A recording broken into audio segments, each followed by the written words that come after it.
Welcome to Chillin' 101. We hope this video helps. You begin by powering and charging the Surface so setup won't stall. Plug the USB-C/Surface connector in and confirm the LED. Once powered, press the power button, choose language, region, and keyboard layout, then connect to a reliable Wi-Fi network or Ethernet for updates. Make sure you sign in with your Microsoft account now so settings sync and licenses activate. If you need a local account, choose that, but know it limits cloud features and automatic backups. Once connected, immediately run Windows Update and open the Surface app to apply firmware and driver updates. This prevents hardware issues and improves battery life. Next, set up Windows Hello PIN or fingerprint for fast, secure sign-in, and enable BitLocker if you need disk encryption.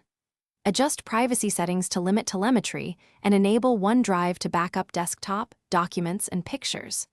Finally, remove unneeded pre-installed apps and install productivity tools so your workflow is ready.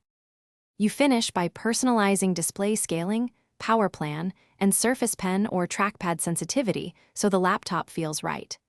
Create a USB recovery drive and enable System Restore or a full image backup so you can recover quickly. Test peripherals, Bluetooth, and camera, then confirm OneDrive and updates are running. If something goes wrong, restart into safe mode or use the recovery drive to roll back drivers or perform a reset.